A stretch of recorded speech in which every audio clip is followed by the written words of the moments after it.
Bismillahirrahmanirrahim. Assalamualaikum warahmatullahi wabarakatuh. Kayaknya belum makan siang ini. Sama, saya juga nggak pernah makan siang. Makan nasi biasanya. Assalamualaikum warahmatullahi wabarakatuh. Alhamdulillah wa syukurillah wa salatu wassalamu ala rasulillah wala haula wala quwata illa billah. Dan bersyukur siang hari ini kita bisa bersilaturahim. Saya dan tim saya khususnya baru sampai tadi, sementara tim sebelah kanan saya Ustadz Benri Jaisyur Rahman dan sebelah kiri kita nih Ayah Irwan. Kami satu tim dalam menangani sebuah program di bidang keluarga, masalah parenting khususnya. Nah, hari ini barangkali kita akan berbagi pengalaman. Ustadz Benri nanti akan bertutur tentang anak, Ayah Irwan bertutur tentang keayahan, sementara saya menyampaikan materi Luqman secara ringkas. Tentu pembicaraan kita tidak akan kemana-mana seputar surah Luqman ini, karena memang kita bersama-sama juga sedang menyusun konsep membangun karakter remaja Indonesia berdasarkan Luqman values. Ada 9 nilai-nilai Luqman yang menurut kami sangat luar biasa untuk diterapkan. Baik, saya kira semua sudah hafal surah Luqman ayat 12 sampai 19. Kalau gitu dites dulu, sudah hafal atau belum? Janganlah ya. Oke, saya minta sekarang yang sudah hafal saja. Ada yang sudah hafal surat Luqman ayat 12 sampai 19, bisa bantu saya? Ada? Ada, tapi mungkin tawadhu kali ya. Tawadhu maksudnya tawarna duit berarti di sini. Sama-sama. A'udzu billahi minasyaitonir rajim. Bismillahirrahmanirrahim. Ayat 12. Walaqad atayna Luqmanal hikmata anishkur lillah. Dan sungguh telah kami datangkan kepada Luqman al-hikmah. Hikmah untuk senantiasa bersyukur kepada Allah. Singkatnya, orang tua yang sudah mendapatkan ilmu hikmah itu adalah orang tua yang mensyukuri karunia anak dari Allah Subhanahu wa Ta'ala. Kesyukuran ini tentu tidak hanya sebatas ucapan, tetapi sampai ke tingkat terapan. Seperti apa harusnya bersyukur? Ini digambarkan di ayat selanjutnya. Ayat 13 apa bunyinya? إِذْ قَالَ لُقْمَانُ لِابْنِهِ وَهُوَ يَعِظُهُ يَا بُنَيَّ لَا تُشْرِكْ بِاللَّهِ. Bagaimana bentuk kesyukuran Luqman yang telah memiliki ilmu hikmah dalam mendidik anaknya. Ingatlah ketika Luqman berkata, Ya bunayya, bukan ya ibni, tapi ya bunayya, wahai ananda. Itu panggilan mesra kepada anak, panggilan kasih sayang kepada anak. La tusyrik billah, janganlah kamu syirik kepada Allah. Ini pendidikan pertama, values-nya. Jadi ada 9 sistem nilai. Yang pertama apa? Bentengi anak dari syirik. Kenapa bukan diajarkan tauhid dulu, Ustaz? Ya, karena setiap anak yang terlahir sebetulnya sudah bertauhid. Ya, karena sebagian besar orang tuanya itulah yang merusak tauhid anaknya. Yuhawwidani wa yunassirani wa yumajjisani. Penjahat pertama di muka bumi ini adalah orang tua, yang meyahudikan anaknya, menasranikan anaknya, dan memajisikan anaknya. Jadi menghilangkan fitrah tauhidullah yang ada di dalam diri anaknya. Karenanya tugas pertama orang tua sebetulnya adalah membentengi fitrah anak dari syirik. Itu nomor satu. Ingat baik-baik ya. Jadi sistem nilai yang pertama dalam metode Luqman apa? Bentengi anak dari syirik. Jadi apa yang kita bicarakan di sini tentu anak remaja secara umum. Nanti tentang usia seperti apa secara detail Ayah Irwan dan Ustadz Benri akan bicara juga. Saya akan sampaikan saja dulu sistem 9, sistem nilai. Tetapi ketika kita menyampaikan kepada anak agar jangan syirik, itu harus dengan alasan rasionalnya supaya anak bisa menerima. Apa alasannya? Inna syirka lawulmun azim. Ananda, karena syirik itu sesungguhnya adalah dosa besar. Apa sih dosa besar? Itu juga harus dipuaskan ke benak anak. Misalnya, nah, jangan takut kepada selain Allah, jangan berharap kepada selain Allah, jangan pasrah kepada selain Allah, jangan mencintai melebihi cinta kita kepada Allah. Itu yang harus diajarkan. Memangnya kenapa mah? Pasti ngejar lagi tuh anak-anak. Iya nak, kenapa kamu takut kepada yang tidak membahayakan? Bodoh gak? Bodoh, karena yang bisa mendatangkan mudarat hanya Allah. Buat apa kamu berharap kepada yang tidak punya, yang tidak bisa memberi? Karena yang bisa memberi hanya Allah. Jangan cinta kepada yang tidak setia kepadamu nak, gitu. Karena yang selalu setia kepadamu hanya Allah. Ini bukan berarti suami istri jangan setia, gitu. Tapi setianya karena Allah. Jangan bersandar kepada yang rapuh, karena yang maha kuat. Kalau kamu sudah bersandar ke Allah, pokoknya kamu tidak butuh sandaran yang lain. Anak-anak butuh ini semua. Jadi Al-Quran itu memberikan bimbingan kepada kita begitu detail agar lahir generasi-generasi Islam yang baik. Nah, apalagi zaman sekarang ini, sekolah-sekolah itu hanya memberikan asupan akademik saja di otak. Apa self esteem dan self konsepnya, istilahnya Ayah Irwan barangkali. Jadi di sekolah itu kadang-kadang anak-anak tidak dibentuk tentang karakter aktualisasi dirinya. Lihat tuh akhirnya berantem, pacaran, bahkan berzina. Kasus-kasus belakangan ini kita lihat kan. Memang sih sekolahnya pagarnya kuat, ada satpamnya, pemeriksaannya juga luar biasa. Nggak taunya disodomi anak di dalam. Saya mau ceritakan ini maksudnya begini. Bukan untuk merendahkan. Kader kami baru pulang dari Suriah. Melihat informasi apa yang terjadi. Anak di sana susah cari kampus. Anak di sana susah cari sekolah. Tetapi demi Allah, andai semua kampus dan sekolah hancur dibom akibat perang, andai seluruh perpustakaan di bumi juga ditelan bumi karena bencana, dan masih ada Al-Quran, insya Allah akan lahir manusia hebat, anak jenius, dan peradaban yang kuat. Itu sudah dibuktikan di Gaza itu. Jadi salah besar kalau anakmu kau sekolahkan dengan ilmu-ilmu dunia, tapi nggak ada Quran di dalam hatinya. Apa yang terjadi? Coba lihat perilaku sekarang.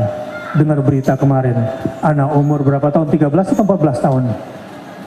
13 tahun lompat dari apartemennya gara-gara nggak boleh nonton Superman 2 kan? Berapa? 5 tahun ya, sorry. Anak umur 5 tahun.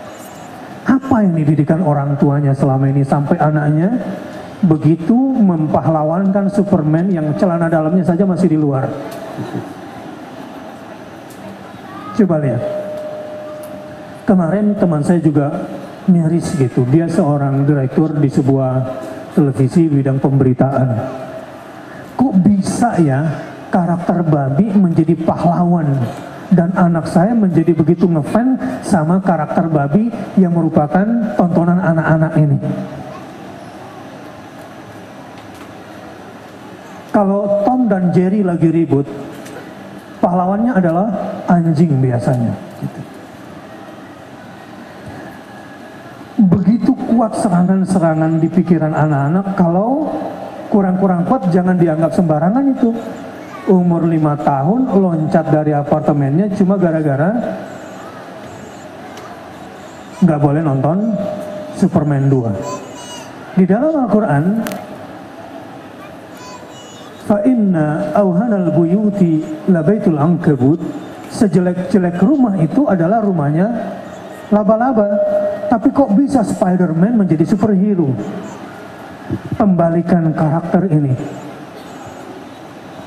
Yang ingin saya sampaikan adalah, kalau sampai pendidikan kita tidak berangkat dari Al-Quran, ini jungkir balik nih kehidupan ini. Diteliti sama tim kita, di sebuah kota di Pekalongan, anak SMP dan SMP saja, bukan di Pekalongan, di Cirebon, itu ada 1000 anak laki-laki dan perempuan yang jadi gay dan lesbi. Jadi tanpa disadari, anak-anak kita di sekolah itu, di tingkat SMP itu, hari-harinya sudah bergaul dengan pemikiran-pemikiran yang sudah jungkir balik. Bercanda ala banci itu jorok. Ya, berpenampilan ala banci dalam bahasa agama itu hina, tapi sekarang dianggap tren. Bahkan seorang petinggi di sebuah televisi bilang begini, masyarakat Indonesia sakit. Kenapa? Ada acara yang ratingnya paling tinggi, kalau si aktor pemeran banci ini nggak masuk karena sakit, itu ratingnya langsung jatuh gitu. Jadi betapa jungkir baliknya. Dan kurikulum sekarang juga sudah didesakkan kepada anak-anak. Nah, saya maaf nggak bisa tampilin gambar yang saya punya karena harus ke hotel, kena macet jadi kesini dulu. Kalau ke hotel dulu sudah bubar acara. Jadi anak-anak diminta nggak usah risih kalau melihat hubungan laki-laki dengan laki-laki, perempuan dengan laki-laki, atau laki-laki berhubungan dengan kedua jenis seks. Ini bahkan pertarungan di rancangan undang-undang di DPR tentang LGBT, lesbian, gay, bisex, dan transgender ingin dilegalkan. Dan sedikit anggota dewan yang care dengan persoalan seperti ini. Jadi kalau saya tanya sama bapak-bapak dan ibu-ibu, kurikulum mendidik anak di rumah tuh apa sih sebetulnya? Pegangannya? Al-Qurannya yang mana? Gitu. Makanya kalau nggak dibacain satu hadis setiap hari di rumah, kasihan anak-anak. Baik, mari berlanjut bersama saya. Syarat yang kedua, sistem nilai yang kedua setelah jangan syirik adalah birrul walidain. Apa ayatnya selanjutnya? Wa wasainal insana biwalidayhi, dan kami wasiatkan kepada kedua orang tuanya agar berbakti kepadanya. Jadi pendidikan kedua terhadap anak ini setelah jangan syirik adalah berbakti kepada kedua orang tua. Bapak dan ibu wajib membacakan hadis-hadis tentang birrul walidain. Satu hari di zaman Rasulullah SAW, ini dari riwayat yang sahih, saya sampaikan saja riwayat maknanya. Ada seorang anak lapor kepada Rasulullah, "Ya Rasulullah, ayahku hendak merampas hartaku." Rasulullah kemudian minta kepada anak ini, "Datangkan ayahmu ke sini." Singkat cerita, Rasulullah meminta sahabat untuk bertanya kepada si ayah. Coba tanyakan kepada dia, apa yang hendak kau utarakan kepada anakmu tapi selama ini tak pernah kau suarakan dan anakmu tidak pernah mendengarmu, katakan. Si ayah ini kemudian dengan segukan menceritakan, "Aku besarkan dia. Aku berkorban mencari nafkah, kukorbankan bahkan nyawaku untuk membesarkan dia.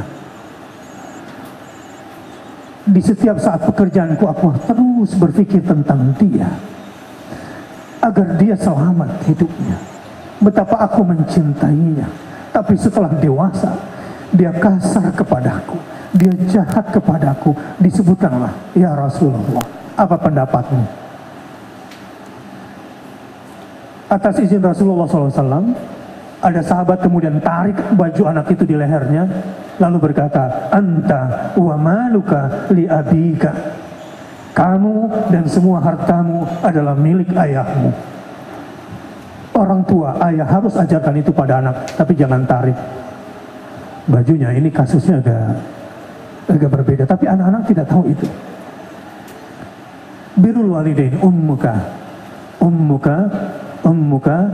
summa abuka. Ya, 3 kali itu ibu, baru kemudian ayah. Sampai di sini dulu. Anak harus mengerti ilmu birrul walidain. Bagaimana agar dia senantiasa hormat kepada kedua orang tua.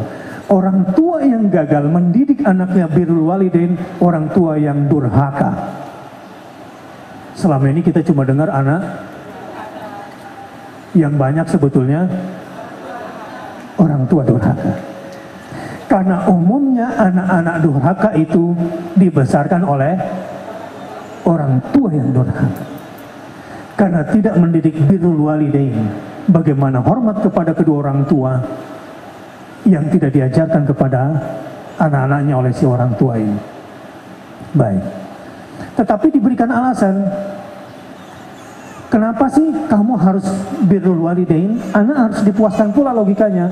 Hamalathu ummuhu wahnan ala wahnin wa fisaluhu fi amain. Itu yang pertama. Yang kedua, anishkurli wali walidaika ilayyal masir. Kalau anak bertanya, kenapa saya harus hormat kepada kedua orang tua? Kalau aku boleh memilih, aku juga nggak mau kok punya orang tua kayak begini. Gitu. Seandainya boleh milih begitu. Katakan, nah ini adalah perintah Allah. Misalnya, nak tolong ambilkan gelas itu. Ini mama ini kayak nggak punya tangan deh, gitu kan? Oh, ambillah, gitu kan? Diambil juga, kemudian dikasih mamanya. Atau papanya bilang, nak tolong buangkan puntung rokok ini. Ah, ini orang tua durhaka. Ciri-ciri orang tua durhaka, masih ada sisa potongannya, nak tolong buangkan rokok papa ke sana. Itu anak biasanya, setelah nggak kelihatan bapaknya, dia hisap dulu, baru kemudian dia buang. Ini orang tua. Ada nggak di sini kira-kira orang tua durhaka seperti ini?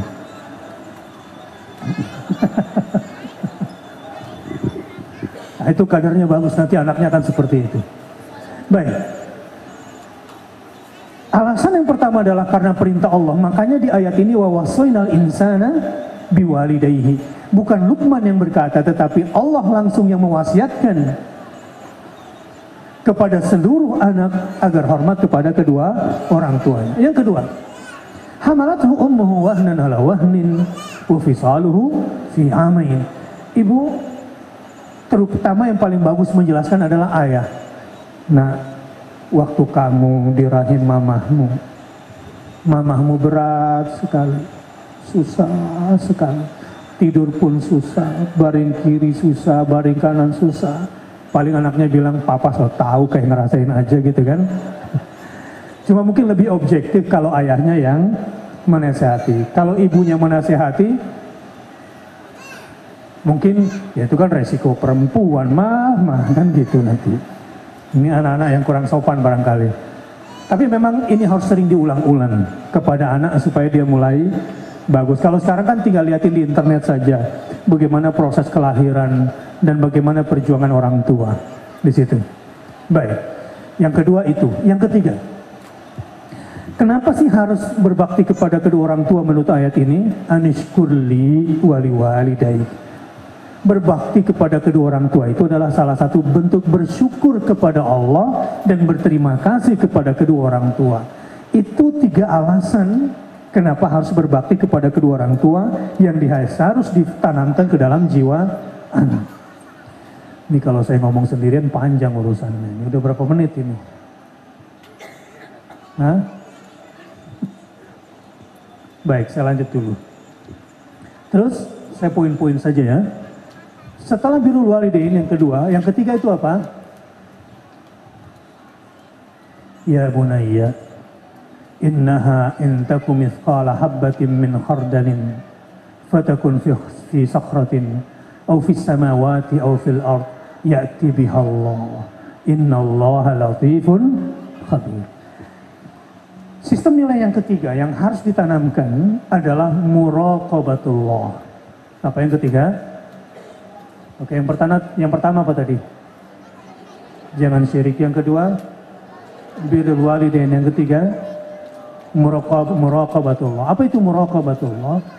Merasa dalam pengawasan Allah. Kalau anakmu sudah punya itu, di rumah mau pakai wifi, biar anak pegang gadget sekalipun, dalam kamarnya sendirian, insya Allah antivirusnya, ya, atau yang memblok porno, yang memblok apa saja yang bisa merusak otak anak, ada. Kalau pada anak kita sudah punya yang namanya muraqabatullah. Kalau anak-anak nggak punya ilmu muraqabatullah dan orang tuanya tidak menanamkan chip muraqabatullah, merasa dalam pengawasan Allah, anaknya cuma taat di depan orang tuanya. Mama kan sudah bilang jangan. Kayaknya mama pengen mati aja deh lihat kamu. Gitu ya. Nanti mama laporin sama papa kamu ya. Gitu. Ini mungkin anaknya selepas dari mamanya bilang sama teman-temannya, nyokap gue kalau lagi habis obatnya kayak begitu. Memang udah tenang aja. Kenapa banyak orang tua capek melihat perilaku anaknya? Mama kan sudah bilang, mama sudah berulang-ulang. Percayalah, kalau qala mama wa qala papa, itu gak kuat narasinya. Mungkin di dalam benak anak ini tidak pernah dihujamkan qala Allah wa qala Rasulullah. Mungkin jarang diperdengarkan kepada anak itu kalimat-kalimat Allah.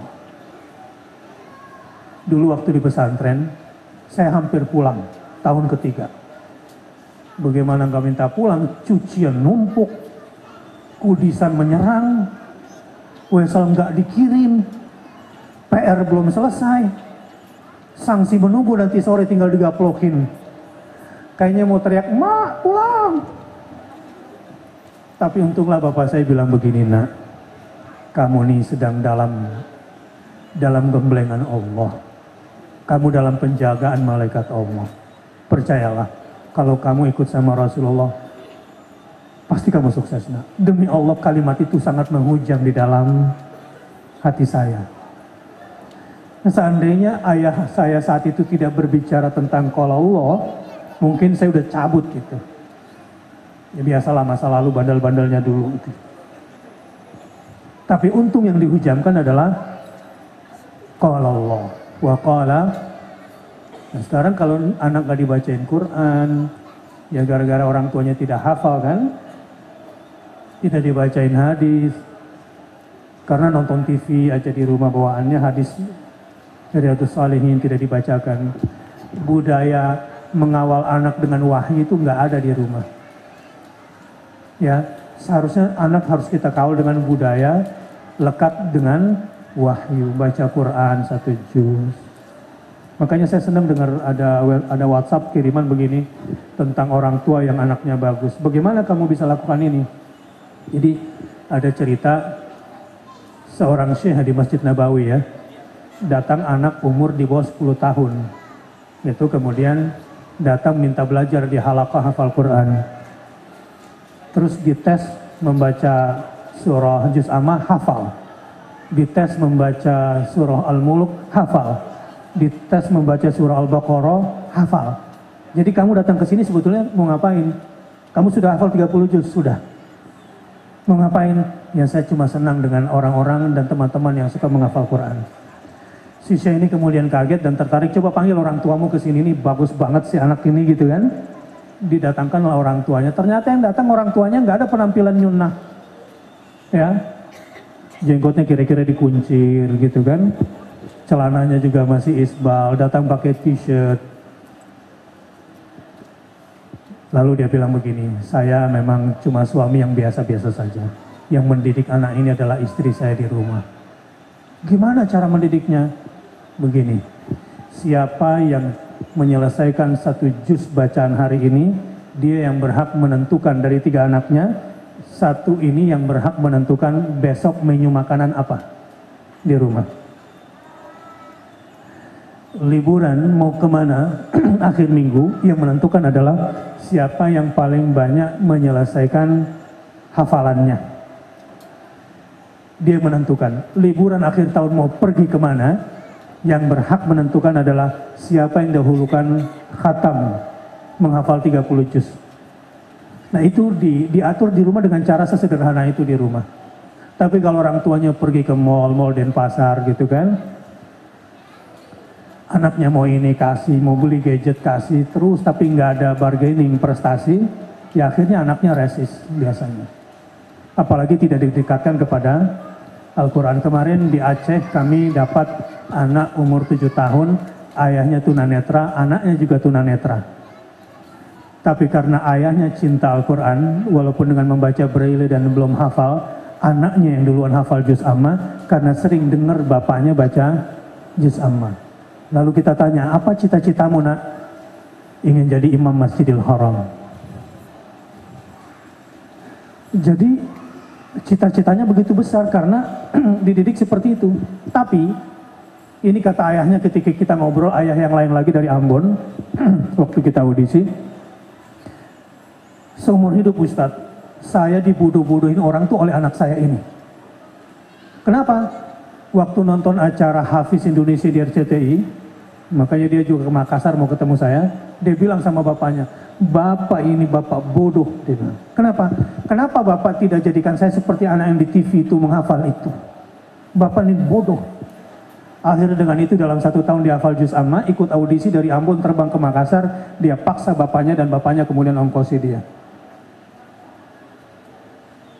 Dari mana itu semua? Itu karena memang bapaknya yang terus memotivasi kebaikan-kebaikan. Nah, muraqabatullah yang saya ceritakan tadi, anak-anak merasa dalam pengawasan Allah, awalnya memang harus diinput data dari orang tuanya itu. Tapi selanjutnya harus dikawal lagi dengan sains, harus. Makanya ayatnya begini bunyinya, wahai Ananda, andai ada perbuatanmu yang kecilnya sekecil biji atom atau sel atom, dan sel itu berada di dalam batu, berarti kelihatan nggak? Nggak kelihatan. Atau perbuatanmu itu kecil dan sekecil atom kemudian melayang-layang di jagat raya, atau saking kecilnya kemudian berada di dalam perut bumi, itu kan artinya perbuatan baik atau perbuatan buruk yang kecil yang tidak terlihat, itu maksudnya ya'ti bihallah, garis bawahi yang ini, Ananda, Allah akan pasti mendatangkan hukumannya kepadamu. Anak-anak harus difahamkan itu. Tapi gimana kalau orang tuanya sendiri nggak paham, Ustaz? Misalnya orang tua nggak paham gini, nah nanti kalau kamu sudah besar jangan kayak bapakmu ya nak ya. Perasaan jahat istri terhadap suami seperti itu ada balasannya. Allah akan balas juga dengan perasaan yang menyakitkan kepada dia. Itu yang disebut dengan neraka hutamah itu. Coba baca surah Al-Humazah. Ini yang banyak gosip, biasanya bapak-bapak, jadi saya suruh baca ibu-ibu. Baca surah Al-Humazah. A'udzu billahi minasyaitonir rajim. Bismillahirrahmanirrahim. Wailul likulli humazatin lumazah alladzi jama'a malan wa 'addadah yahsabu anna malahu akhladah kalla layunbadanna fil hutamah wa ma adraka mal hutamah narullahil muqadah allati tattali'u 'alal af'idah innaha 'alaihim muhsadah fi 'amadin mumaddadah. Celakalah para pengumpat dan pencela. Pengumpat masih di dalam hati, pencela sudah terekspresikan. Biasanya orang-orang yang jahat hatinya dan perasaannya itu jama'a malahu wa addadah. Kerjaannya numpuk-numpuk harta dan menghitung-hitung. Selanjutnya dia kena penyakit jiwa, yahsabu anna malahu akhladah. Dia pikir hartanya itu bisa membuat kekal dirinya, itu penyakit jiwa yang berbahaya. Kalla, Allah tepis keyakinan yang salah itu. La yumbadanna fil hutamah. dia akan dilempar ke dalam neraka Hutamah. Apa itu neraka Hutamah? Seperti apa siksaan yang ada di dalamnya? Neraka Hutamah dikhususkan untuk para pengumpat dan pencela. Orang-orang yang suka jahat perasaannya. Misalnya suami sering jahat sama istrinya. Istri belum pulang jam sekian. Ya, jam 7 gara-gara macet di depan mall Denpasar. Lalu ditanya, kemana kamu? Jangan-jangan gitu ya. Saya ingin katakan setiap perasaan jahat akan ada balasannya. Dan api pembakar perasaan nggak kelihatan. Lanjut ayat ini. Neraka Hutamah. Narullahil muqadah. Di dalamnya tuh ada api yang berputar. Microwave. Panas nggak? Kelihatan nggak apinya? Ini api manusia.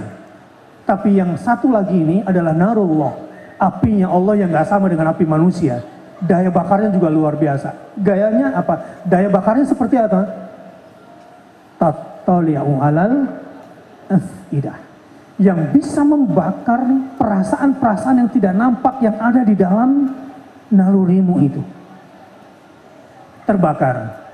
Supaya rileks dan gak terlalu berat, ada lagu masa lalu zaman-zaman saya masih muda itu. Wahai kau burung dalam, sungguh nasibmu, tak seorang pun duka lara. Terus? Apa? Hati menangis, salah. Batin menangis, hati patah. Riwayat tertulis penuh dengan kasihan banget.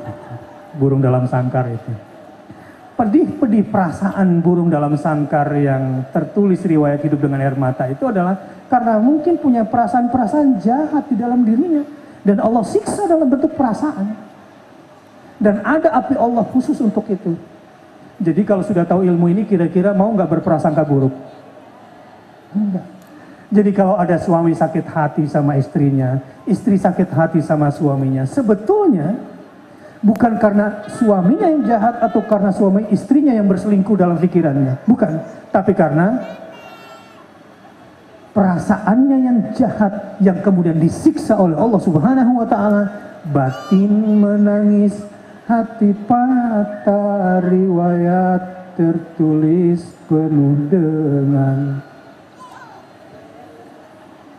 tetesan. Anak-anak harus difahamkan sainsnya itu bahwa ya'ti bihallah, akan ada balasannya. Wahai anakku, mama tidak lihat, papa tidak lihat, tapi satu hari ini juga cara menanamkan muraqabatullah pada anak. Satu hari suami pulang. Dan hari ini adalah hari istimewanya suami. Istri sudah belanja sejak pagi. Memasak masakan istimewa untuk sang suami, pangerannya pada malam hari ini. Ketika masakan kesukaan suami sudah disiapkan di meja di luar, istri kemudian beres-beres di dalam dan mandi-mandi mau bersih-bersih, mau nemani suami makan malam pada malam hari itu. Tiba-tiba di depan terdengar suara pintu. Assalamualaikum. Bedakan kalau assalamualaikumnya panjang nih. Artinya ada pengemis nih. Kalau tamu kan assalamualaikum. Kalau assalamualaikum agak panjang nih. Saya di Arab suka bingung dengan salamnya orang Indonesia. Assalamualaikum. Dibuka pintu itu ternyata seorang pengemis tua bersama anaknya dan terus terang dia jujur menggigil badannya gemetar dan lapar. Ekspresi orang tuan rumah suami yang dikasih makanan istimewa oleh istri ini dengan mudah memberikan kepada pengemis di luar. Anak lelakinya yang sangat mencintai ibunya marah sama ayahnya. Ayah, coba pikir ayah, kalau mama tahu, andai mama lihat betapa jahatnya perbuatan ayah sore ini. Mama masak yang istimewa untuk ayah, tapi ayah berikan pengemis itu. Betapa kejamnya perasaan ayah. Ayahnya panggil anaknya, peluk anaknya. Nah, kalaupun ibu tidak tahu, Allah tahu. Itu jawaban si ayah. Nah, ibu memang tidak tahu, tapi Allah tahu. Ayah seperti ini nggak mungkin kerja sama anaknya untuk bohongin ibunya. Dan ibu seperti itu nggak mungkin kerja sama anaknya untuk bohongi. Jangan bilang-bilang sama bapak ya nanti ya. Nah ini ibu durhaka yang seperti ini. Menanamkan muraqabatullah. Baik, saya ingin sampai muraqabatullah saja dulu. Sistem nilai berikutnya baru kemudian sholat. Sholat ini nomor 4. Setelah sholat kemudian sabar. Sabar. Dan kemudian yang selanjutnya setelah sholat nomor 4 yang kelima adalah amar ma'ruf nahi mungkar dulu, itu harus ditanamkan kepada anak. Yang keenam baru sabar. Nah, yang ke-7, ke-8 dan ke-9 adalah akhlak. Akhlak, inti kata akhlak yang harus diajarkan kepada anak adalah jangan sombong. Itu kata kuncinya. Pendidikan akhlak kepada anak di dalam surah Luqman ini intinya jangan sombong. Dan jangan sombong dalam bentuk akhlak dalam 3 ekspresi. 1, mimik wajah. Wajah harus selalu senyum, baik gitu ya. Hormat. Yang kedua, akhlak dalam bentuk gestur tubuh. Jadi bahasa tubuh harus diajarkan kepada anak. Nanti Ustadz Benri tolong ajarkan kepada ibu-ibu bagaimana supaya anak-anak ini nggak disodomi. Ya, karena anak ini nggak mengerti tubuhnya. Dan yang ketiga adalah pola komunikasi. Ajarkan sama anak-anak tentang pola komunikasi. Nanti Ustadz Benri juga mungkin bisa mengajarkan ciri-ciri penghuni surga, tutur katanya seperti apa, pola komunikasinya seperti apa, dan rumah tangga calon penghuni surga itu seperti apa orang tuanya dan seperti apa ayahnya. Mungkin nanti ayah Irwan yang berbicara. Jadi ada 9 sistem nilai Luqman. Yang pertama apa?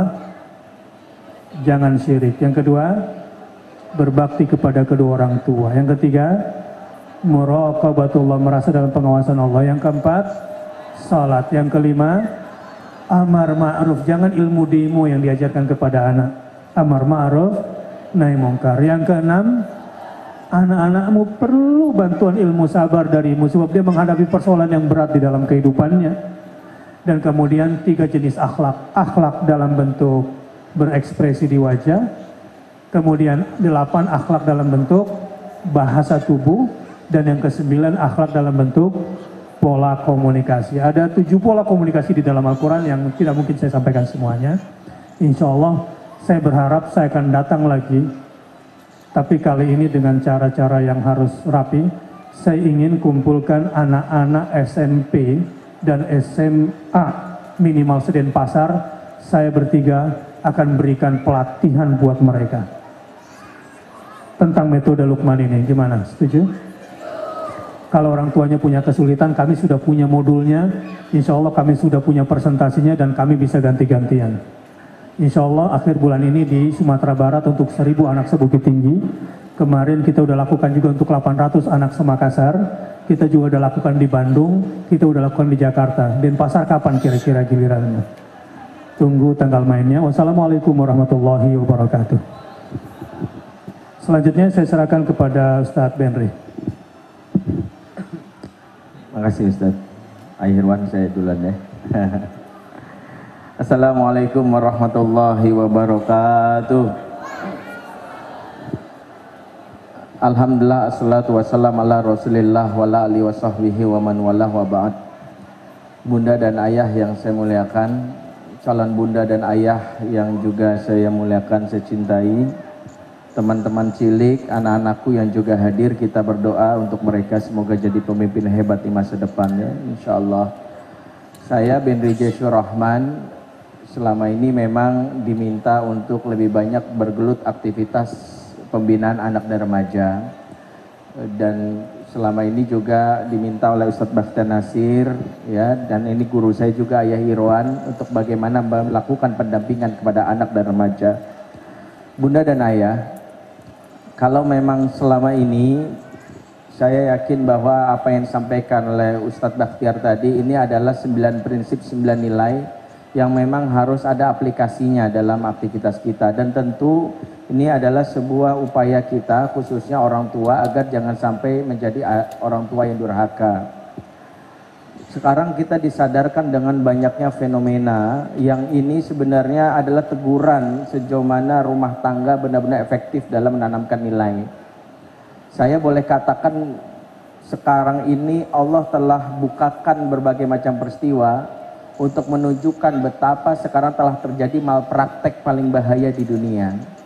Malpraktek paling bahaya di dunia itu adalah malpraktek menjadi orang tua. Kalau dokter malpraktek, maaf, mungkin pasien nyawanya tidak tertolong, jadi korban, betul. Arsitek malpraktek, maka bangunan roboh, ada korbannya. Tetapi orang tua malpraktek, maka generasi masa depanlah yang rusak. Itulah kenapa sekarang lagi kita dihantam dengan berbagai macam kasus. Ketika Ustadz Bakhtiar tadi menyampaikan metode Luqman, itulah sebuah kunci bagaimana kita untuk bagaimana memilah untuk menyelesaikan kasus ini. Saya kalau di Jakarta itu sedang mengamati memang fenomena. Kalau Jakarta itu kan trennya sekarang ada, ya. Kalau dulu tuh trennya anak alay, tahu ya Bu ya.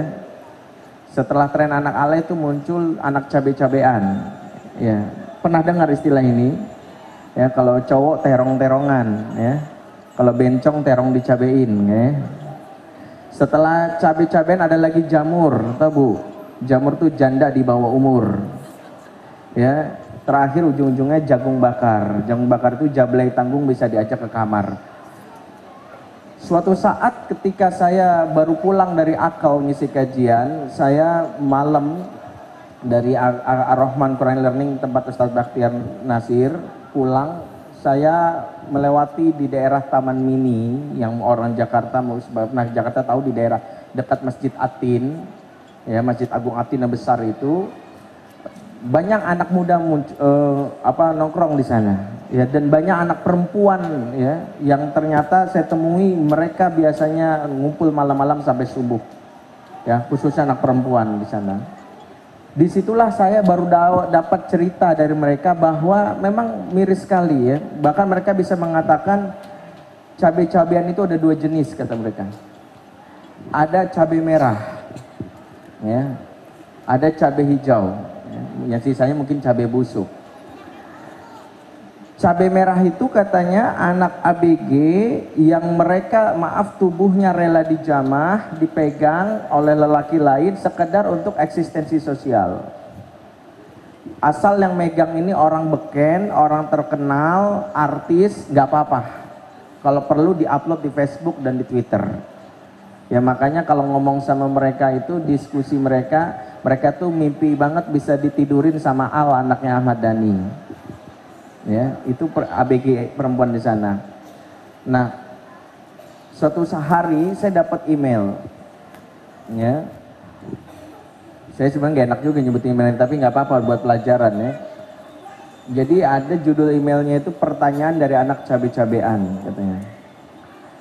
Ustadz, saya pernah dengar kajian Ustadz di SMA saya, kurang lebih gitu. Nama saya ini, saya hamil oleh teman satu sekolah saya, kebetulan anak yang keren, beken di sekolah saya, dan saya dikeluarin tapi dia enggak, karena dia anak kesayangan pas sekolah. Setelah diselidiki ternyata bukan hanya saya yang hamil, teman saya satu geng dihamilin juga oleh lelaki yang sama. Jadi totalnya ada 3.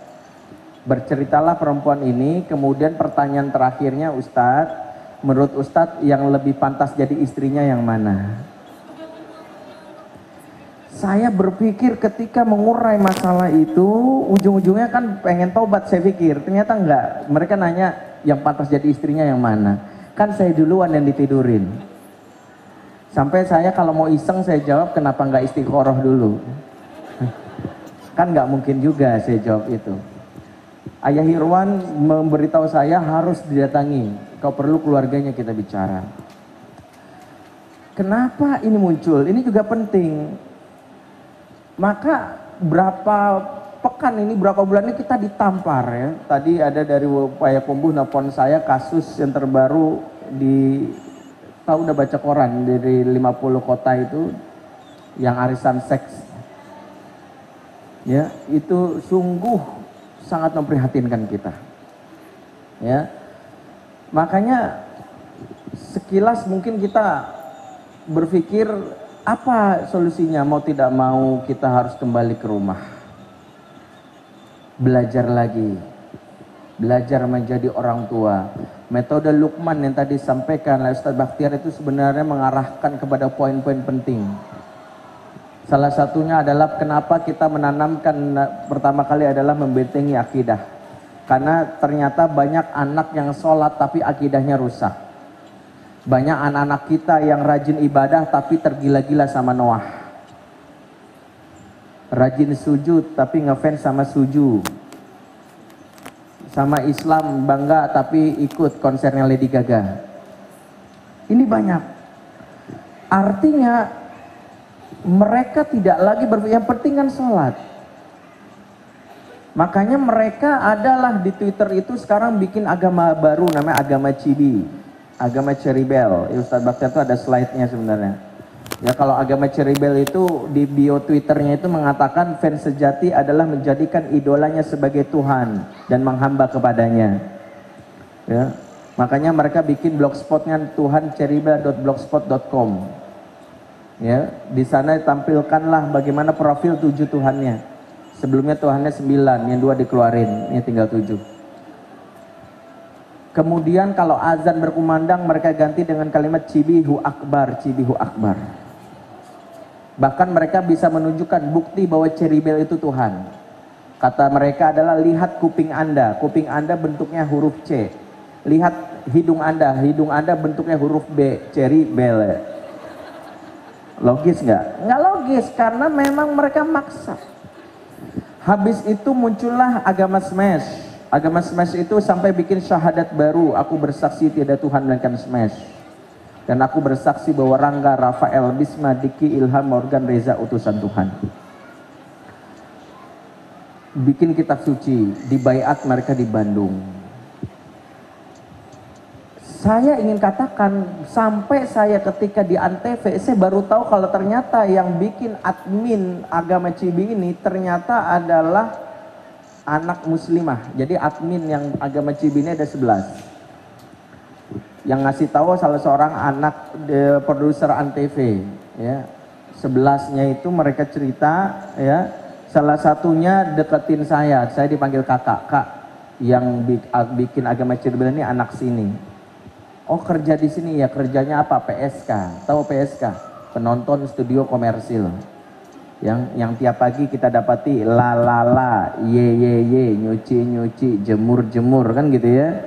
Ini latihan jadi PSK. Ya. Makanya kalau kita dapati anak seperti ini bermula kenapa? Karena hilangnya daya pikir mereka. Salah satunya kenapa? Karena mereka gampang dipengaruhi. Alay inilah yang sekarang muncul ya. Fenomena alay adalah fenomena di mana anak-anak sekarang itu cirinya 2 anak alay itu. Kamu mau ikut bunda atau ayah terserah. Mau makan mie ayam apa bakso terserah. Ya, mau ikut acara ini atau acara ini terserah. Anak terlalu banyak ngomong terserah, ini tanda alaynya sudah akut. Yang kedua kalau ditanya, Dek, acara tadi di Islamic Book Fair gimana? Ya gitu deh. Terserah dan ya gitu deh adalah sebuah kondisi di mana anak mengalami thinking shock, gagal berpikir. Kita kembalikan lagi bagaimana konsep Quran. Salah satunya memang kenapa Allah dalam banyak ayat mengatakan la'allakum tatafakkarun, la'allakum ta'qilun, agar anak-anak kita salah satunya menjadi hamba yang berpikir.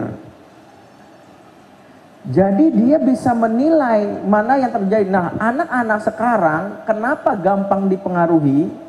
Sholatnya aktif tapi maksiatnya jalan, kan istilah anak sekarang tuh STMJ, sholat terus maksiat jalan, ya amar ma'ruf nyambi mungkar, ya rajin zikir pagi hari la ilaha illallah, malamnya ajib ajib ajib ajib ajib, geleng kepala sama. Kenapa begini? Salah satunya karena mereka mengalami sebut adalah kondisi alay, tidak berpikir, ya. Maka metode kita dalam mendidik salah satunya adalah mengasah kemampuan mereka berpikir. Para ayah bunda, banyak sekali kadang kita mendidik anak justru mematikan potensi berpikir anak. Pertama, ada dua metode yang biasa orang tua lakukan untuk mematikan berpikir anak. Yang pertama adalah metodenya adalah seringkali memerintahkan, jarang menanyakan pendapat.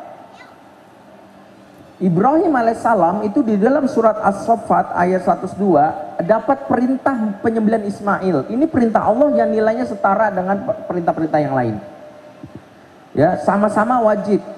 Saat dia mendapatkan perintah menyembelih Ismail, sama-sama wajib, tapi nggak langsung diseret itu anak. Ya, mau kemana ya? Udah diam aja, mau disembelih. Ini perintah Allah ya, nak, maaf nak, udah diam aja. Nggak begitu. Apa jawaban Ibrahim? Apa yang lakukan Ibrahim? Ibnu Katsir menceritakan bahkan anaknya disuruh berpakaian yang bagus, diminta untuk diajak bermain, kemudian keluarlah kalimat saktinya, inni arafil manami anni adbahuka. Nah, ayah bermimpi di suatu malam menyembelihmu. Ini disebut dengan conditioning, ya, disebut dengan pernyataan atas kejadian. Yang kedua, fangdur madza taro, bagaimana pendapatmu nak. Orang tua yang ingin meminta anaknya berpikir, maka lakukanlah metode Ibrahim dalam melatih ini. Salah satunya adalah mengatakan kondisinya, nah, ya, ini kondisinya begini nih, ya, menurut kamu gimana? Yang hilang di anak sekarang adalah sholat, ya, neraka nanti nak dibantai malaikat, dipotong-potong, mutilasi, enggak. Ini banyak ayah yang seperti itu, ya, ya kamu nanya-nanya mulu, bawel banget nih keturunan ibu kamu ya, kan begitu. Jadi selalu jadi ini adalah anaknya. Seharusnya adalah seperti bagaimana tadi Ibrahim, ya, mengasah untuk berpikir. Jadi memang metode Luqman ini pun sebenarnya nanti intinya adalah mengajak diskusi. Ya, jangan sampai justru hilang anak, jadi hilang tidak pernah ditanya. Ya, ayah-ayah di sini mau beli mobil, jangan langsung ngasih kejutan. Ya kan harusnya diskusi dulu, jangan Nina mobil dari kantor, anaknya bilang ya odong-odong, ya. Malas nggak bersyukur kamu yang udah untung ayah belikan mobil, nah udah. Kadang liburan juga nggak pernah diajak diskusi. Lebih enak apa nak? Ada rezeki dari kantor. Alhamdulillah ayah dapat proyek. Kira-kira nih kalau beli mobil, mobilnya yang apa? Mobil apa? Anaknya bilang Alphard ya, Velfire kan gitu ya. Ya anak itu baru beli spionnya doang gitu ya. Ya udah deh Ayla. Ya udah Ayla juga dibelikan, warnanya apa? Putih. Oke, dibawa ke dealer. Dibawa ke rumah, anak disuruh nyuci mobil, kira-kira mau nggak? Mau, karena ditanya. Jadi memang salah satunya kenapa melatih anak remaja sekarang kita yang punya namanya thinking skill. Jadi tugas orang tua adalah melatih ini supaya nanti ketika diajak temannya bukan terserah. Kenapa mereka ikut-ikutan? Karena mereka nggak punya kemampuan berpikir. Kata temanku baik. Ini yang pertama. Jadi memang itu guys, karena waktu saya terbatas, ini poin pentingnya dari apa yang saya sarikan sebagai pengasuh orang tua. Yang kedua, orang tua juga harus memilah dalam mengajak anak agar jangan terjebak secara tidak sadar mendidik anak menjadi hamba orang tua. Kalau tadi Ustadz Bakhtar bilang ketaatan sama orang tua jangan sampai mengalahkan ketaatan kepada Allah. Ya. Itulah kenapa di dalam surat Ali Imran ayat 79 Allah kasih petunjuk dua hal, ya. Kata Allah kan gini, maka li basyarin ayyutiyahul kitab wal hukma wan nubuwata tsumma yaqula linnas kunu ibadal min dunillah. Tidaklah pantas bagi manusia yang diberikan Alkitab, diberikan hukum, bahkan diberikan kenabian. Sebenarnya ini ayat untuk nabi dan pendidik. Tapi sebagai orang tua jadi juga diingatkan, jangan sampai mengatakan kepada anaknya, kunu ibadali min dunillah. Jadilah kalian hamba-hambaku, bukan hamba-hamba Allah. Nah, ini kesalahannya adalah mengajak menjadi hamba-hamba Allah, ya. Walakin kunu rabbaniin, yang benar jadilah hamba rabbani. Banyak ibu bapak memang kadang menjelaskan ke anak lebih deketin gak enaknya jadi ke orang tuanya daripada ke Allahnya. Contoh gini, nak sholat dong nak, kalau kamu gak sholat nanti ayah yang disiksa di akhirat, ya. Kan begitu. Untung anaknya gak bilang, terus gua harus bilang wow gitu. Ini kan versi orang tua. Kenapa akhirnya tadi kata Ustadz Baktiar Allah dulu? Karena supaya tahu ini karena kebutuhanmu dengan Allah.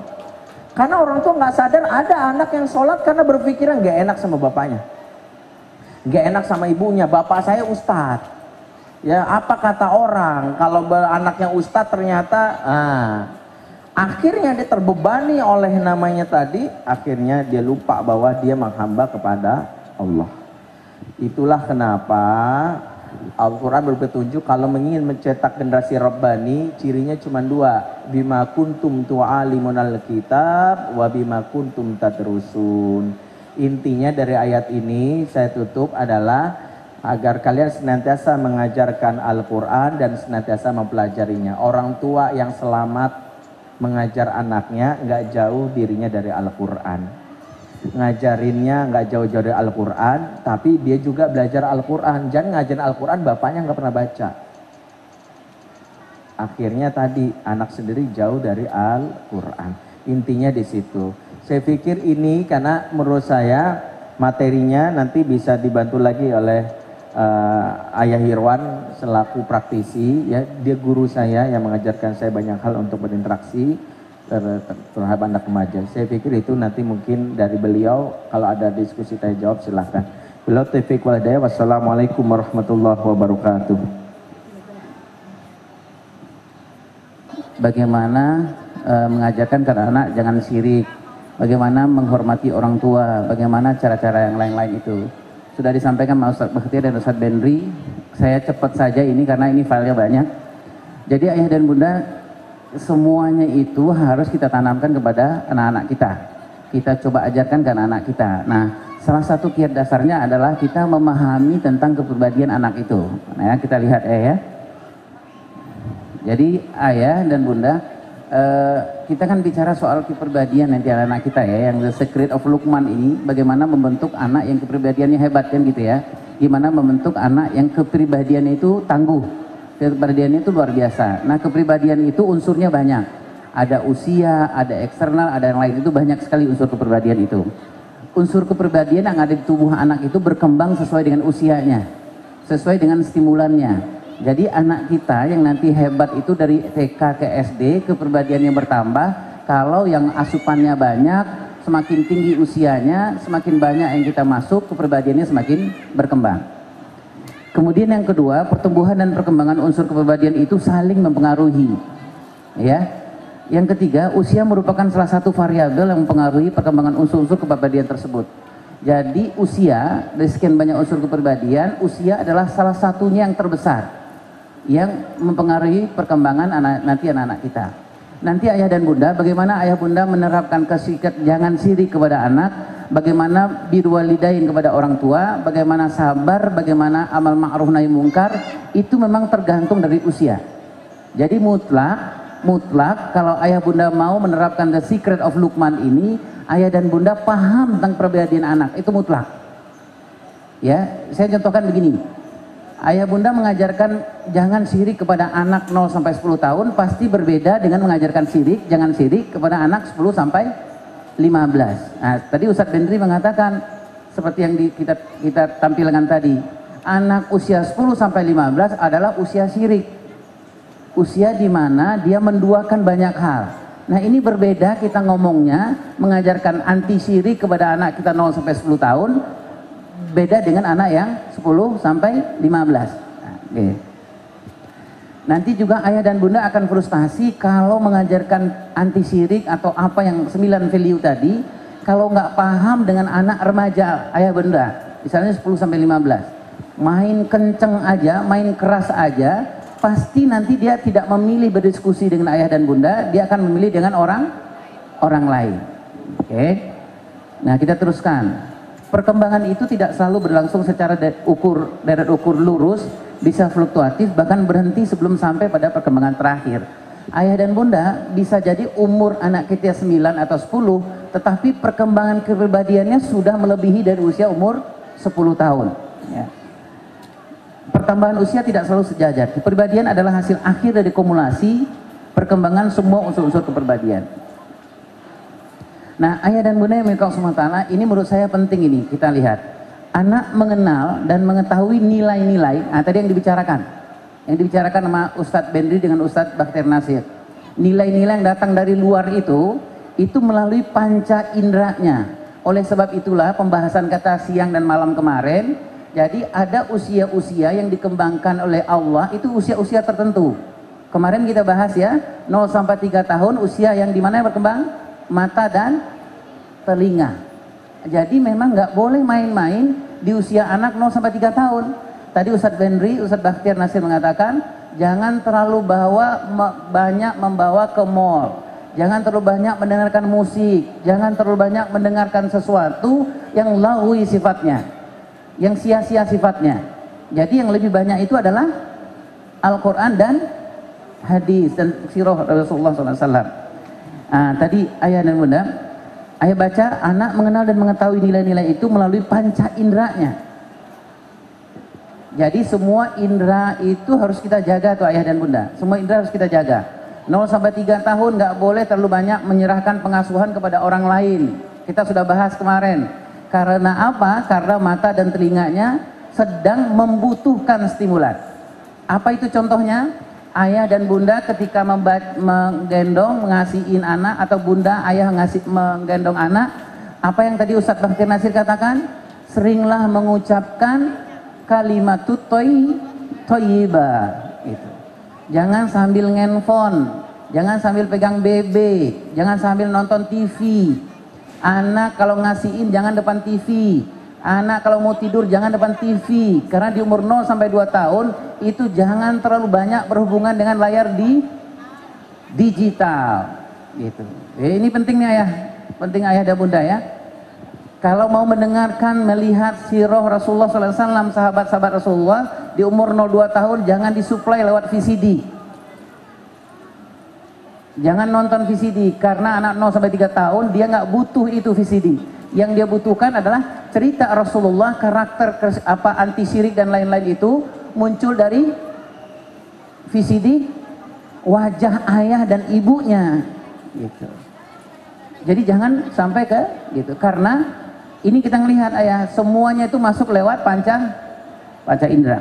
Kemudian akalnya mencoba memahami nilai-nilai itu yang masuk tadi itu dan mungkin memilih atau menolaknya. Hasil pilihannya kemudian turun ke wilayah hati yang akan merasakannya lalu meyakini atau mengingkarinya.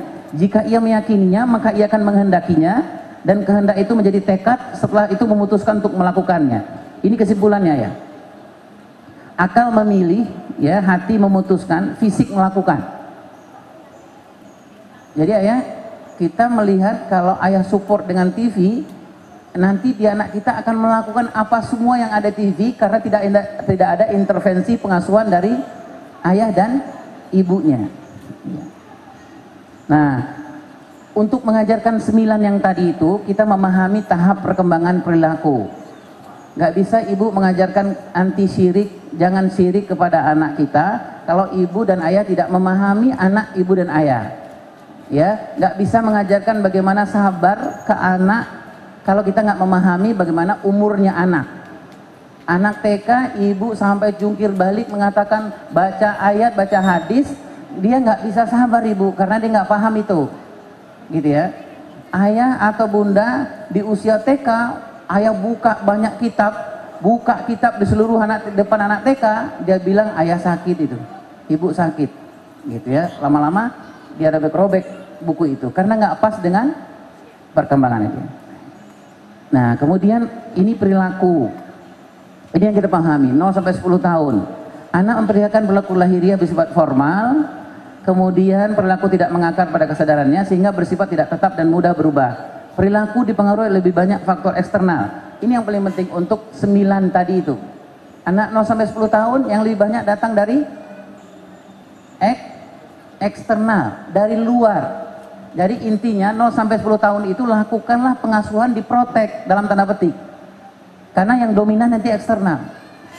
Karena apa? Nanti ayah seperti yang diceritakan oleh Ustadz Benri. Tadi kita ngelihat ada pengaruh televisi, apa-apa yang lain itu eksternal.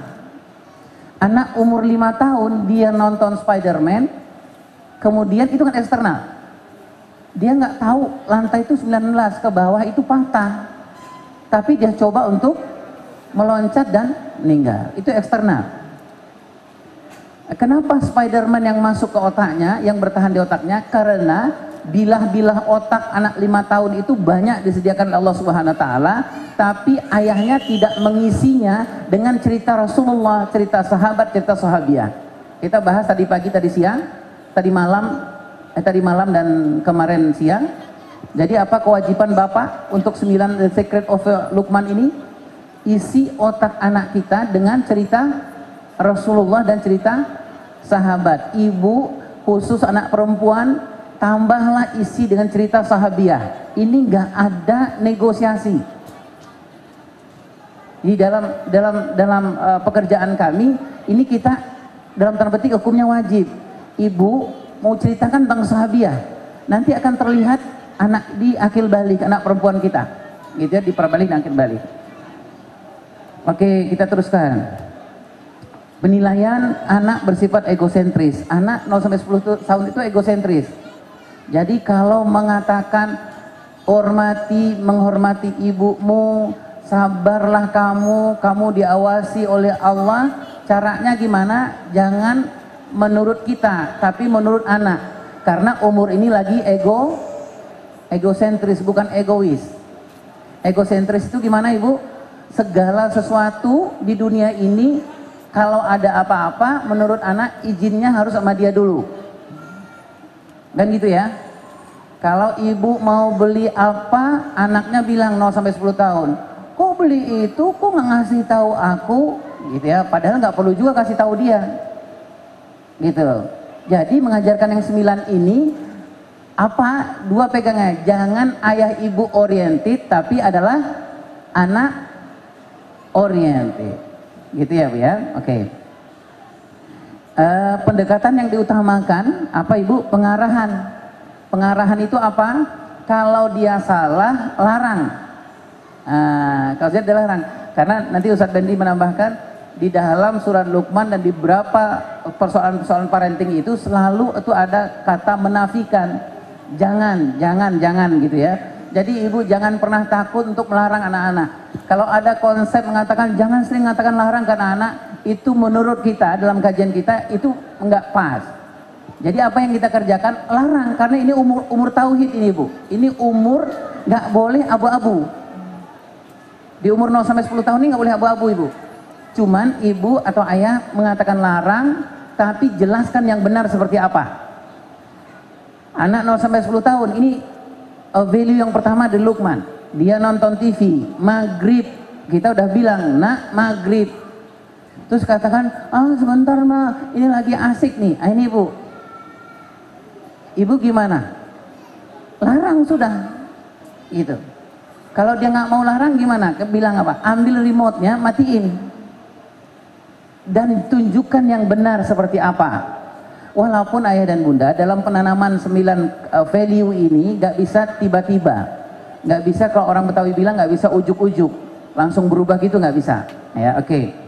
Jadi yang pertama adalah kalau ada yang memang salah, larang dan katakan yang benar. Tapi tetaplah dengan konsep hikmah. Tetaplah dengan konsep yang watawasau bil marhamat, dengan kasih sayang. Kemudian yang kedua pembiasaan.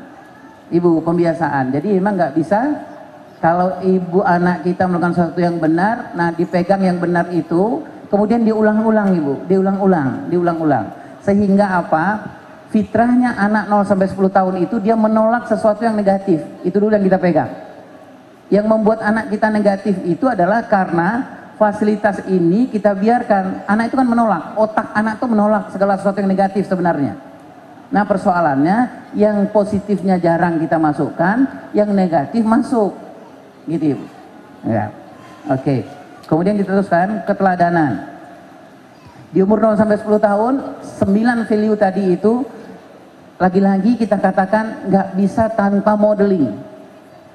Nah modeling itu apa konsep kita kemarin kita bahas? Verbal hanya 10%, tindakan 90%. Jadi ibu, ayah mau tunjukkan keteladanan itu nggak bisa lewat verbal, nggak mangkus katanya, nggak mangkus itu nggak mempan, nggak nyes gitu, ya nggak nyes. Kalau nyesnya gimana? 90% itu lakukan, tunjukkan keteladanan itu. Seperti tadi Ustadz Bakhtiar Nasir mencontohkan, ada anak bilang itu pengemis ya, kenapa begitu? Kalau dia mau ngasih kue atau ngasih uang, kasih langsung. Gitu.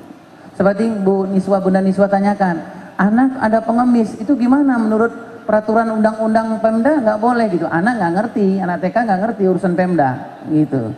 Yang penting dulu kasih dulu. Keteladanan itu ayah dan bunda ya.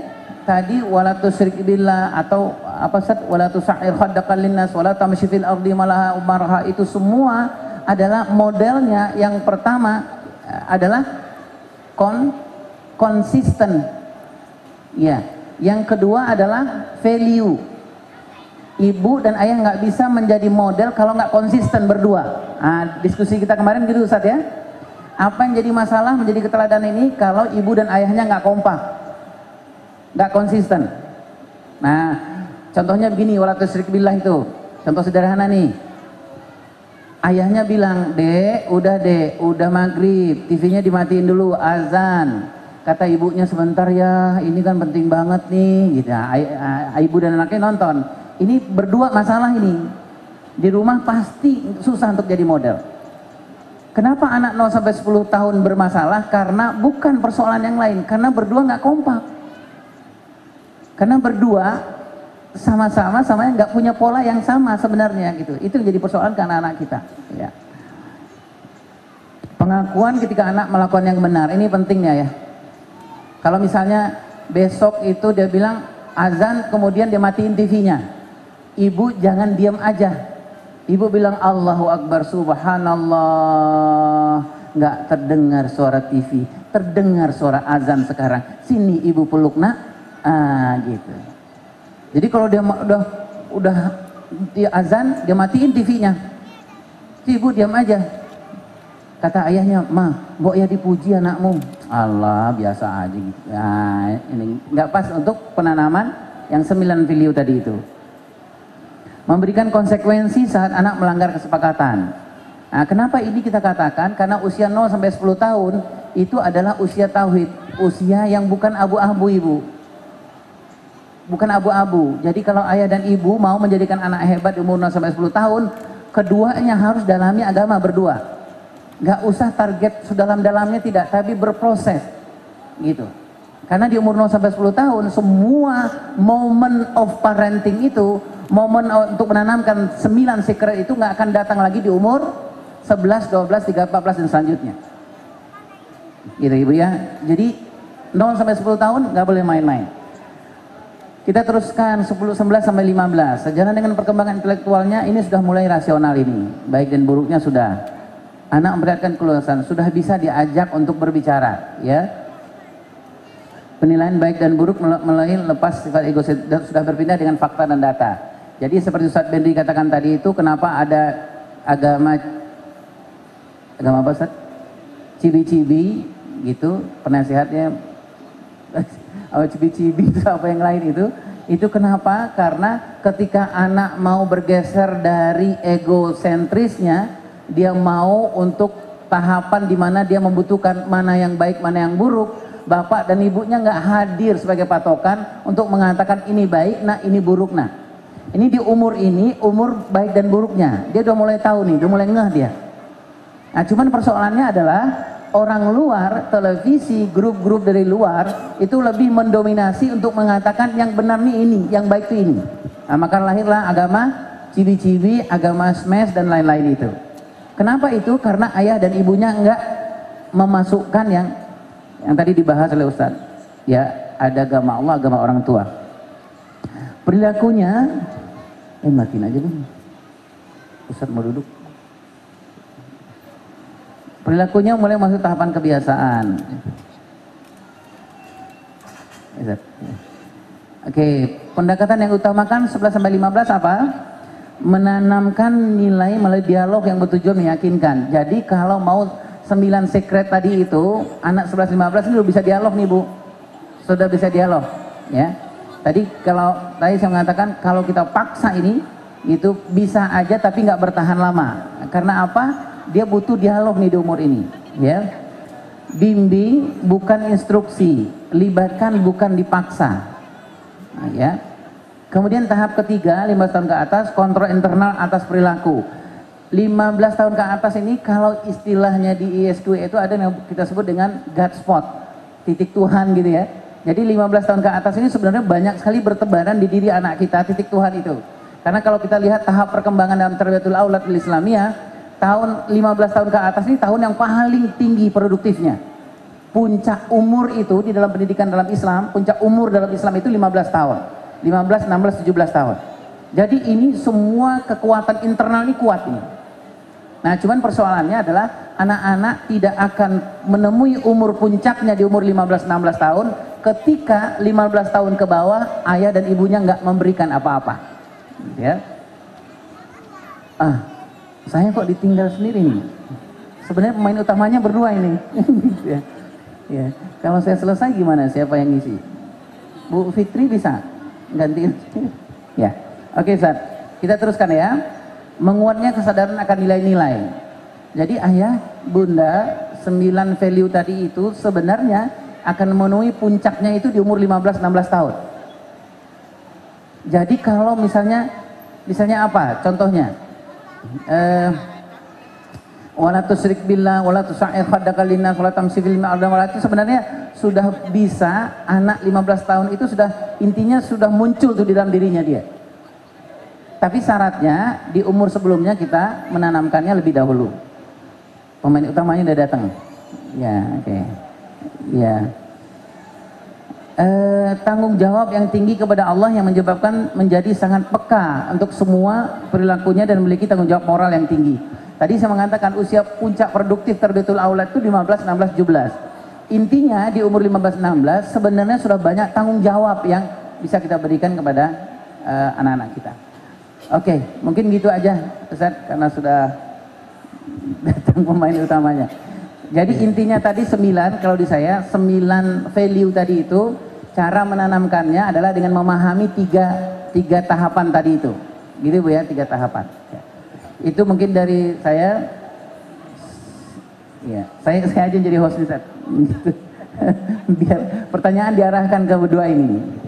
Itu dari saya. Wabillahi taufiq. Assalamualaikum warahmatullahi wabarakatuh. Saya buka sesi pertanyaan. Ya, silakan. Panitia lagi istirahat nih. Gimana panitia nih?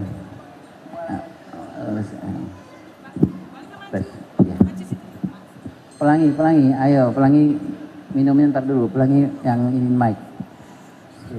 Assalamualaikum warahmatullahi wabarakatuh. Ya silakan siapa yang jawab, apakah Ustaz Bahtiar atau Ustaz Bendir atau Ayah Irman. Saya pernah mendengar bahwa kalau kita inventaris di dalam Al-Quran, dialog antara orang tua dan anak itu ada 17 dialog dan 14 diantaranya itu antara ayah dengan anak. Jadi justru peran ayah dalam berdialog kepada anak itu lebih banyak dibandingkan peran seorang ibu. Tapi fakta menunjukkan bahwa justru anak itu lebih banyak dialog dengan ibu. Nah, acara-acara semacam ini pun lebih banyak dihadiri oleh ibu. Ayah itu ngumpulnya di sholat Jumat. Nah, permasalahannya tema-tema semacam ini kurang sering dilontarkan ketika banyak ayah berkumpul. Nah, jadi saya sendiri harus berkorban untuk meninggalkan kerja. Karena saya merasa ini perlu, kebetulan saya juga dai, jadi perlu saya sampaikan hal-hal demikian. Jadi bagaimana seorang ayah justru lebih banyak berdialog kepada sang anak. Karena Luqman sendiri, beliau seorang bapak berdialog kepada anaknya. Tapi ternyata fakta menunjukkan anak lebih sering ngobrolnya dengan ibu.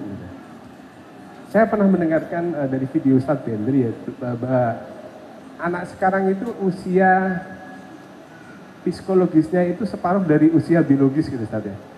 Berbeda jauh dengan apa yang terjadi ketika zaman sahabat ya. Kalau ayah Irwan tadi 15 tahun, dalam sejarah cucu Rasulullah Usama itu udah jadi jenderal gitu ya. Apa yang hilang dari umat Islam ini? Jadi ketika usia-usia seperti itu mereka sudah sangat mapan gitu. Tapi anak sekarang 15 tahun ngapain, kita bisa tahu gitu ya. Jadi ini hilang bener nih dari Islam ini. Kenapa tidak bisa langsung menghasilkan generasi setangguh itu? Berarti ada tahapan yang nggak sesuai dengan Quran, dan juga ada yang hilang gitu bagi umat Islam.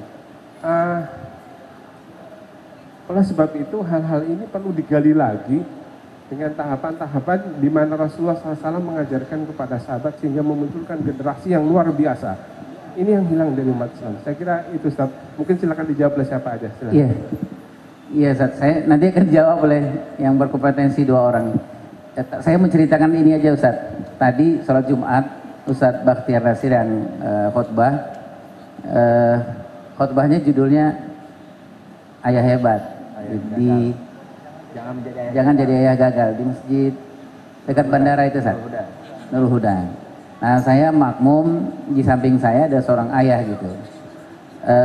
Ketika khutbah jalan itu di samping saya itu terdengar isak tangis nih maksudnya. Dari pertama tuh kedengaran ingusnya nggak biasa, kan ada ingus orang flu dengan ingus orang nangis kan beda ya, gitu. Karena saya sering nangis, sering flu juga, jadi bisa bedain lebih cepat gitu bedain. Jadi saya ngelihat nih sudut mata saya, nangis bener. Ayahnya gagah, menurut saya secara fisik gagah gitu. Saya bilang mau ngomong sekarang atau apa gitu ya, udah itu sepanjang khutbah. Nah Ustadz bahas tentang ayah itu tadi gitu ya. Sepanjang khutbah itu nangis. Saya nggak tahu apa yang terjadi. Habis sholat, kemudian beliau meletakkan tangannya di paha saya. Nah kemudian ini kan isyarat, ya isyarat untuk berkomunikasi. Nah saya ngelihat, saya bilang ada apa, Mas? Beliau istilahnya maaf, istilah beliau bilang ini khutbah gawat nih, gitu. Khutbahnya gawat gitu maksudnya gitu. Terus kemudian saya bilang gawatnya kenapa? Itu saya semua gitu. Nah beliau nggak kuat nahan tangisnya.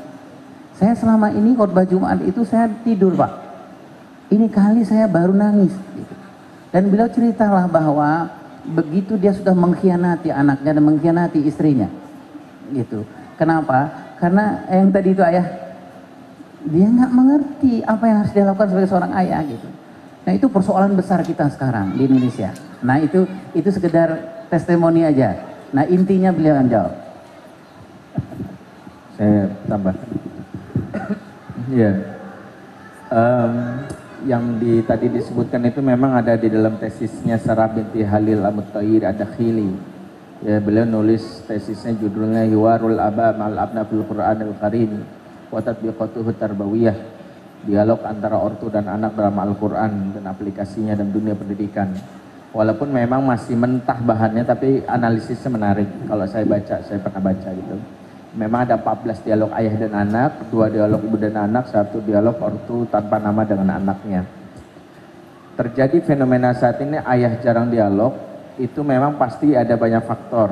Tapi justru anak rusak itu sekarang bukan sekedar ayah tidak pernah dialog.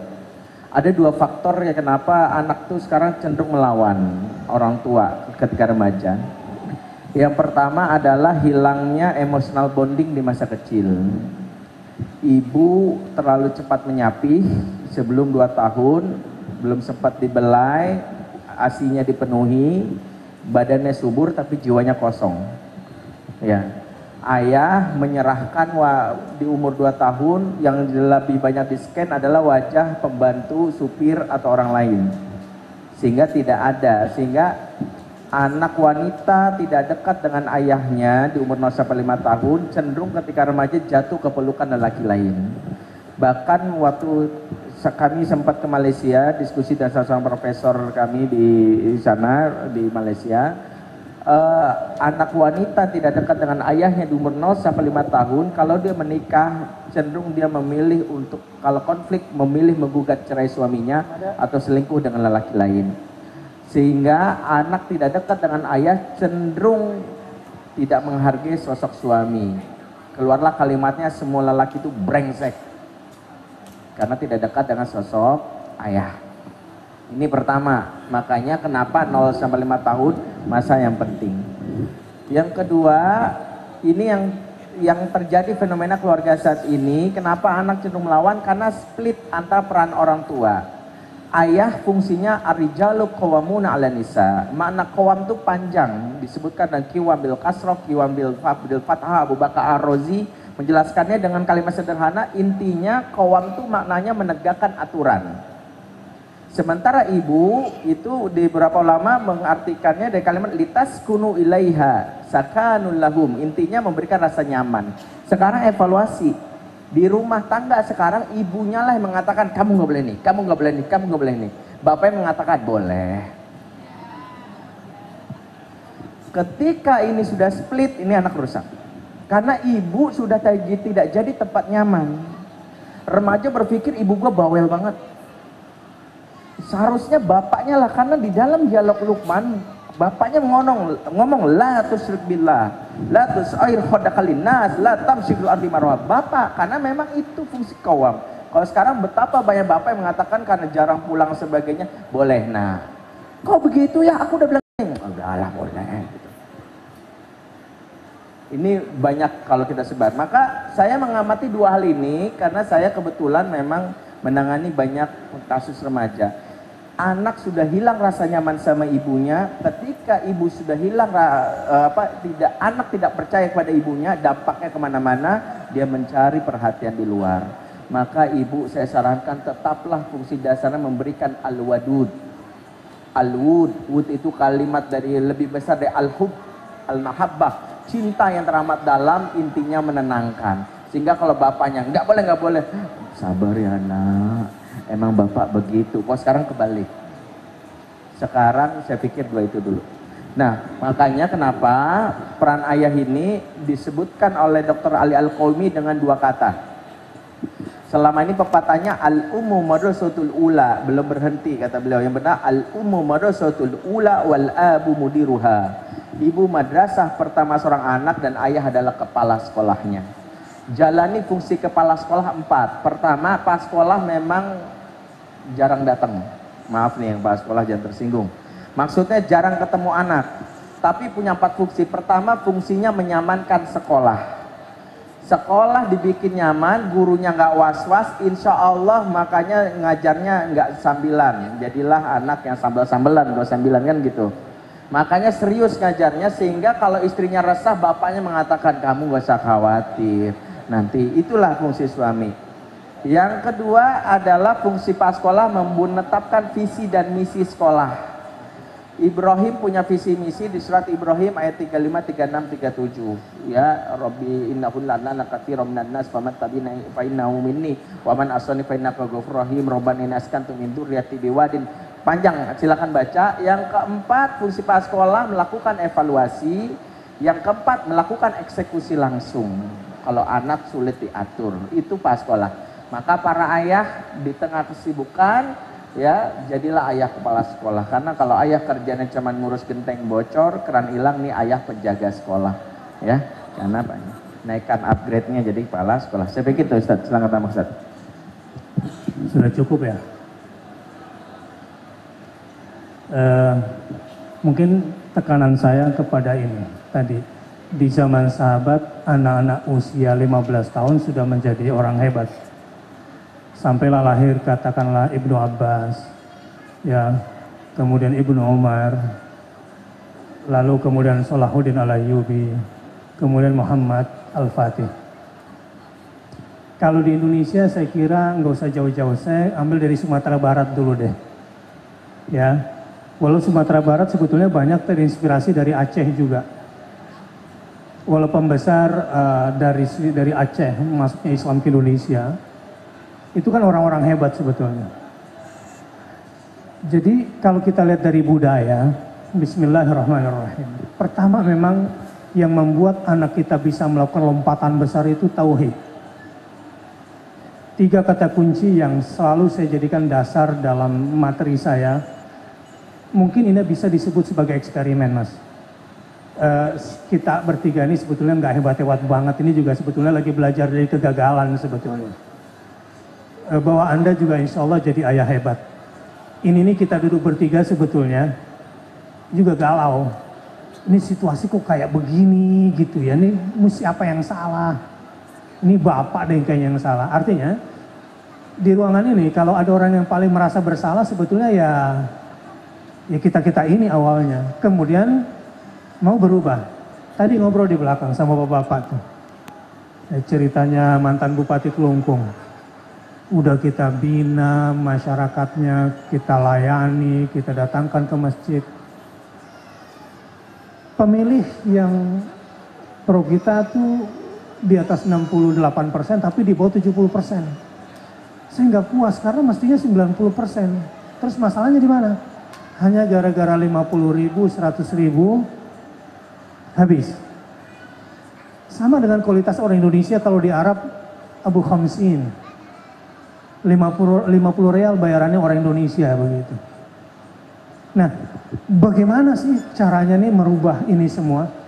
Supaya ada lompatan-lompatan besar dari kualitas sumber daya anak-anak muslim. Saya mengamati tadi sholat Jumat, khutbah saya sebetulnya cuma membahas 1 ayat dan 1 hadis. Kan sudah hafal hadisnya. Setiap bayi terlahir dalam keadaan fitrah. Fitrahnya manusia itu hebat semua. Secara pemikiran ini produk Tuhan kan.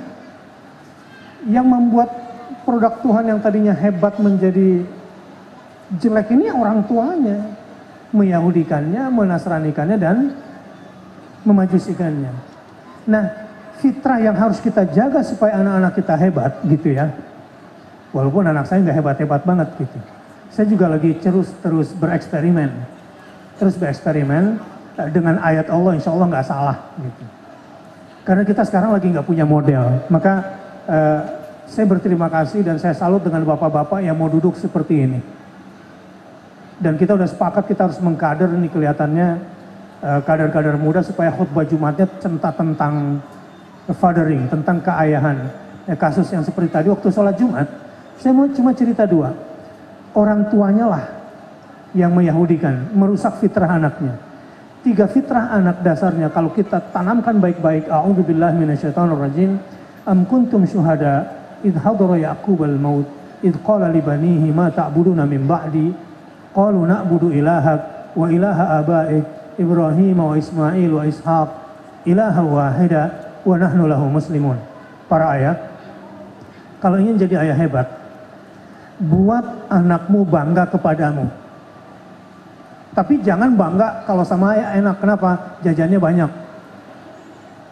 Kalau pergi sama ayah enak, apa aja boleh. Kalau sama mama, ini nggak boleh, itu nggak boleh begitu. Itu berarti salah itu. Yang betul adalah kalau ayah menanamkan 3 hal pada anaknya. 1, tauhid. Na'budu ilahak. Selepas kepergian ayah, kami akan menyembah Tuhan ayah. Tuhan kakek ayah. Ibrahim, Ismail, dan Ishak. Di khutbah Jumat tadi saya jelaskan, kenapa anak ini tidak mengatakan na'budullaha, tapi na'budu ilahak. Kami akan sembah Allah ayah selepas kematian ayah. Dia nggak bilang begitu, kami akan sembah Tuhan ayah. Dan bukan cuma itu, dia bangga dengan ayahnya dan keluarga ayahnya. Dan menyembah Tuhan kakek ayah, kakek Ibrahim, kakek Ismail, dan kakek Ishak. Itu berarti memang asupan yang 14 ayat itu, terutama dari sisi tauhid, itu yang menggelembungkan mental anak, yang memompa otak anak di situ. Saya anak ketiga. Mungkin saya difokuskan betul oleh ayah saya supaya dia tidak jadi ayah gagal. Dan betul-betul dia pompa saya dengan berbagai macam pemikirannya, walaupun dia tidak berpendidikan tinggi. Banyak hal di dalam hidup saya nih, karena doktrin ayah saya. Masalah keberanian, mengambil resiko, kemudian kasih sayang, sampai ke fisik. Sampai ke fisik. Sebab kalau sama ibu, anak selalu pada zona aman kan? Anak selalu pada zona aman. Jadi ayah memang harus banyak, tetapi kalau mau masukkan yang paling hebat ke anak, tauhid aja. Saya kan kebanyakan ceramah. Saya takut anak saya itu nanti diceramahin dia sama bokap gue. Alhamdulillah kata itu nggak ada. Tapi saya selalu memainkan momentum kepada anak saya. Pelan-pelan. Saya tidak ingin menjadi penjajah. Saya tidak ingin anak saya cepat hafal Quran, cepat menguasai tafsir, enggak. Saya coba mengikuti ritmenya tapi bermain di momentum. Saya merasakan betul apa yang saya dapat dari ayah saya dan saya coba mengikuti perkembangan anak saya lewat ayat. Jadi, satu, ilahan wahidan. Jadikan anakmu menyembah Tuhan yang satu. Yang kedua, ini yang paling penting juga, na'budu ilahak, yang kedua ilahan wahidan. Jangan sampai ada syirik pada anakmu. Selama ada syirik, pendidikan apapun yang kau masukkan kepada anakmu ibarat bejana bocor, nggak akan penuh-penuh. Selama masih ada syirik. Saya pikir itu strategi para nabi dan rasul, kenapa melahirkan generasi hebat. Dan yang ketiga, wa nahnu lahu muslimun.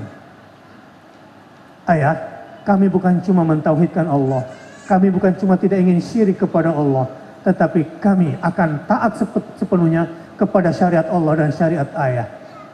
Di situ kehebatannya keturunan Yakub, keturunannya Imran, keturunannya Ibrahim, itu kata kunci utamanya. Selebihnya tinggal skill. Tinggal skill. Dan memang lompatan-lompatan besar, lompatan-lompatan hebat itu dari situ. Anak akan bisa menembus eskalasi langit. Tanamkan setiap hari tauhid di situ. Akan ada hal-hal besar pada jiwa anakmu. Wallahu a'lam bishawab. Saya kira kita sampai jam 5 saja ya. Ya, ada satu hal yang tadi saya tambahin dikit. Jadi ada kalimat menarik dari Jundub bin Abdillah ketika bercerita tentang generasi dia, dan ini sesuai dengan apa yang disampaikan oleh Ustaz Bakhtiar. Kata beliau gini, waktu itu bicara di antara para tabi'in ya. Beliau bilang, ta'allamnal iman qabla an nata'allamal Qur'an. Kami dulu lebih dulu diajarkan iman sebelum diajarkan Al-Qur'an. Wa nata'allamal Qur'an nazdadul iman. Pada saat kami belajar Al-Quran, maka makin bertambahlah iman kami. Mungkin tafsirnya atau mentadaburinya adalah kenapa di sini Al-Quran seolah-olah berbeda dengan iman. Tapi saya katakan bahwa tauhid tadi yang sampaikan, rasa cinta kepada pemilik Al-Quran yang Allah itu lebih dulu kita tanamkan daripada Al-Quran itu sendiri. Itu harusnya Allah lebih dulu. Saya pikir itu dulu ya. Bagus sekali. Jadi makanya tuh di Luqman itu kan sholat tuh nomor 4. Ya, sholat nomor 4. Sholat anak kita nggak beres kalau muraqabatullahnya nggak bagus. Kalau birrul walidainnya nggak bagus. Kalau masih ada syiriknya, sholatnya nggak akan beres. Makanya untuk anak-anak itu, sholat itu nomor 4. Padahal biasanya ayat wa aqimus sholata wa atuz, buktikan sholatmu dengan zakat. Anak-anak belum punya penghasilan, maka buktikan dengan amar ma'ruf nahi mungkar. Jadi yang membuat anak kita melakukan lompatan hebat kalau sejak kecil, sejak remaja sudah punya mental amar ma'ruf nahi mungkar, itu jadi orang hebat insya Allah. Silakan Ibu.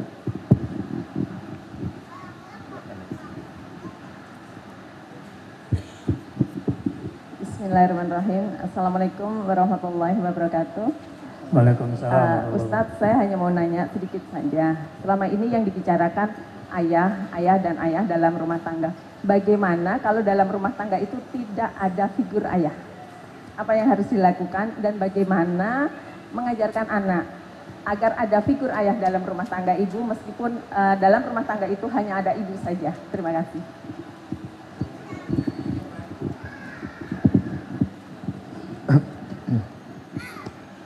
Nanti aja Irwan teknis.